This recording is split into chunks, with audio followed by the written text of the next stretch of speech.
ನಮಸ್ಕಾರ ಎಲ್ರಿಗೂ. ಮ್ಯಾಕ್ಬುಕ್ ಬಂದಿದೆ. ಮ್ಯಾಕ್ಬುಕ್ ಸ್ಲೀಪ್ ಮೋಡಲ್ಲಿ ಇಟ್ಟಿದ್ರಂತೆ. ಸ್ಲೀಪ್ ಮೋಡಲ್ಲಿ ಇಟ್ಟಾದಮೇಲೆ ಆನೇ ಆಗಿಲ್ಲಂತೆ. ಬನ್ನಿ ನೋಡೋಣ ಏನಾಗಿದೆ ಅಂತ. ಮದರ್ ಬೋರ್ಡ್ ಓಪನ್ ಮಾಡಿದ್ದೀನಿ. ನೋಡಿ, ಮದರ್ ಬೋರ್ಡ್ ಓಪನ್ ಮಾಡಿದ್ದೀವಿ. ಕಾಣ್ತಾ ಇದೆಯಾ ಅಲ್ಲಿ ನೋಡ್ತಾ ಇರ್ಬೋದು. ಏನು ಪಾರ್ಟಿಕಲ್ಸ್ ಅಂತ ನನಗೂ ಅದು ಅರ್ಥ ಆಗ್ತಾಯಿಲ್ಲ. ಈ ಥರ ಮದರ್ ಬೋರ್ಡ್ ಫುಲ್ ಆಗಿದೆ ನೋಡಿ. ಇದೆ, ಕ್ಲಾರಿಟಿ ಇರಲ್ಲ, ಝೂಮ್ ಮಾಡಿದ್ದೀನಿ. ಇದು ಕ್ಲಾರಿಟಿ ಇರಬೇಕಂದ್ರೆ ನೋಡಿ, ಇದು ಈ ಥರ ಅಲ್ಲಲ್ಲಲ್ಲಲ್ಲಲ್ಲಿ ಆಗಿದೆ. ಇರುವೆಗಳು ಗೂಡು ಕಟ್ತಾವಲ್ಲ ಹಂಗೆ. ಸೊ ಮದರ್ ಬೋರ್ಡ್ ಶಾರ್ಟ್ ಆಗಿದೆ, ಚೆಕ್ ಮಾಡಬೇಕು. ಸೊ ಇದು ಒಳಗಡೆ ಇದ್ದಿದ್ದು ಈ ರೀತಿ ಇರುತ್ತೆ. ಮೇಲ್ಗಡೆ ನೀಟಾಗಿ ಕಾಣುತ್ತೆ, ಏನು ಪ್ರಾಬ್ಲಮ್ ಇಲ್ವೇನೋ ಅನ್ನಂಗೆ. ಬಟ್ ಓಪನ್ ಮಾಡಿದಾಗ ನೋಡಿ ಇಲ್ಲಿ ಯಾವ ರೀತಿ ಆಗಿದೆ ಅಂತ.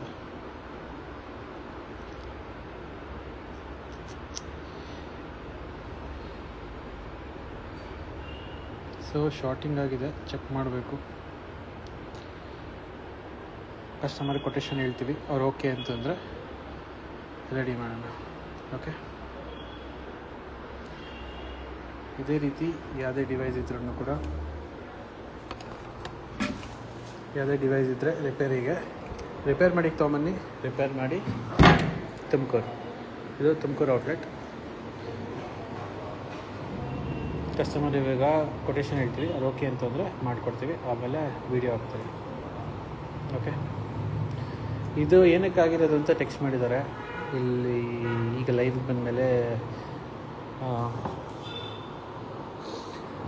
ಸೊ ಇದು ಏನಕ್ಕಾಗಿರ್ಬೋದು ಅಂದರೆ, ಒಂದೇ ಕಡೆ ಇಟ್ಟಿರೋದು, ಆಮೇಲೆ ಏನಾನ ಲಿಕ್ವಿಡ್ ಏನಾನ ಸ್ವಲ್ಪ ಏನಾದರೂ ಹೋಗಿತ್ತು ಅಂದ್ರೂ ಆ ಥರ ಇರುವೆಗಳಾಗಿರ್ಬೋದು ಅಥವಾ ಬೇರೆ ಇನ್ಸೆಕ್ಟ್ಸ್ ಆಗಿರ್ಬೋದು ಬಂದು ಇದ್ರೊಳಗಡೆ ಇತ್ತು ಅಂದರೆ, ಎಷ್ಟೊಂದು ದಿನದಿಂದ ಇದರೊಳಗಡೆ ಇತ್ತು ಅಂದರೆ ಮದರ್ ಬೋರ್ಡ್ ಶಾರ್ಟ್ ಆಗೋ ಚಾನ್ಸಸ್ ಇರುತ್ತೆ.